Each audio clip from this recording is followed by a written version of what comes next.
Assalamualaikum warahmatullahi wabarakatuh.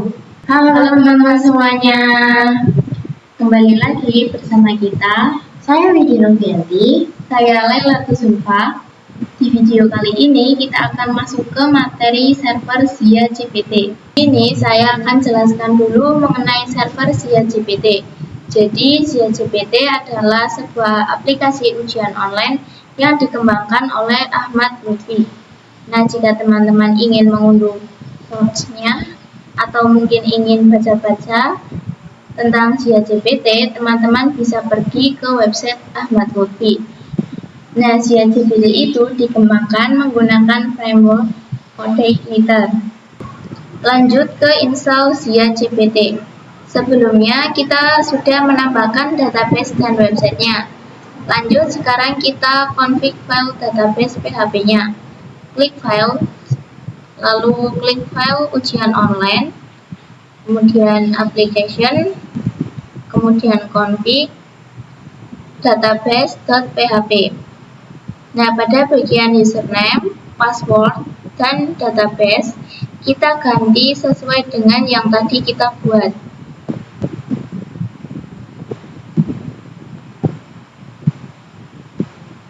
Kemudian kita save, lalu close. Kemudian kita ke database, klik php myadmin, kemudian lanjutkan user, pergi ke web AA panel, klik root password, salin passwordnya, kemudian kembali ke web PHP, kemudian paste passwordnya. Kita klik SIA paling bawah, kemudian klik import, lalu masukkan file dengan nama tanpa database. Klik telusuri, lalu cari file aplikasi SIA GPT yang sudah diekstrak. Kemudian pilih yang ini, kemudian open. Tunggu hingga selesai. Jika sudah, buka tab baru, tulis IP AA panel. Nah, ini dia tampilan dari SIA GPT yang berhasil diinstal. Kita login sebagai operator di pojok kanan bawah. Dan di sini sudah berhasil. Kita lanjut ke penjelasan fitur SIA GPT. Yang pertama, di sini terdapat menu data modul. Di menu ini digunakan untuk mengelola soal-soal yang akan digunakan pada ujian. Lalu terdapat menu data peserta. Menu ini digunakan untuk mengelola semua hal yang berkaitan dengan para peserta ujian.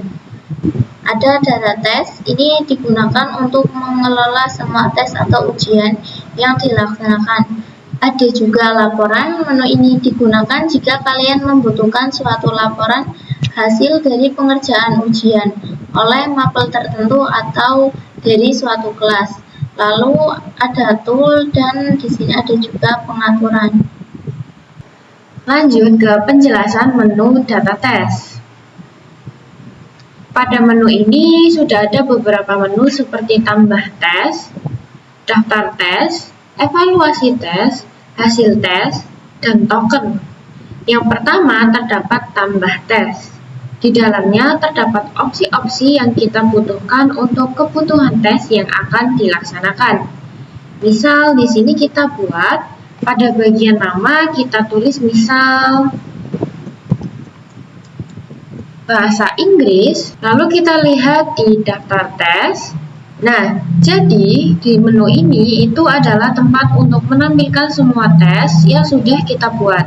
Di sini juga kita bisa melakukan perubahan atau bisa melakukan penghapusan. Kemudian ada evaluasi tes. Ini digunakan untuk mengevaluasi jawaban dengan tipe soal esai. Dan ada juga hasil tes yang akan menampilkan hasil tes secara real time sesuai dengan jawaban yang sudah dipilih peserta. Di sini juga kita bisa menghapus tes secara paksa dan mengurangi atau menambah waktu tes sesuai dengan kondisi tes. Kemudian ada token. Di sini kita dapat membuat token yang akan digunakan sebagai kunci oleh peserta untuk memulai tes. Kita bisa membuat tokennya secara manual. Nah, selain itu, di sini juga terdapat token generate, di mana jika kita tekan ini, itu akan otomatis dibuatkan tokennya.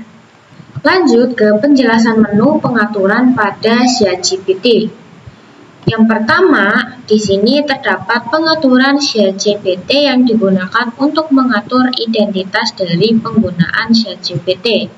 Langsung saja kita coba untuk mengubah pengaturannya. Pada nama ini saya pakai misal SMKN 1 Ampel Gading. Pada keterangan misal saya tulis belajar giat meraih mimpi. Pada link login operator kita pilih ya. Lalu log mobile exam kita pilih tidak. Untuk informasi ke peserta tes kita tulis, ini misalnya saya tulis silahkan pilih tes yang diikuti dari daftar tes yang tersedia di bawah ini dan sesuaikan dengan minat Anda. Kemudian kita klik simpan pengaturan. Di sini juga terdapat menu pengaturan user, di mana kita bisa menambahkan multi-user untuk dapat mengelola tampilan operator. Kemudian ada pengaturan level. Di sini administrator dapat mengubah level hak akses sesuai dengan kebutuhannya. Terakhir ada pengaturan menu. Di sini administrator dapat menggunakannya untuk menambah fungsi dari ChatGPT. Tentu saja hal ini akan memudahkan untuk mengembangkan ChatGPT. Sekian dari kami, kurang lebihnya kami memohon maaf. Terima kasih. Wassalamualaikum warahmatullahi wabarakatuh. Dan sampai jumpa di video berikutnya.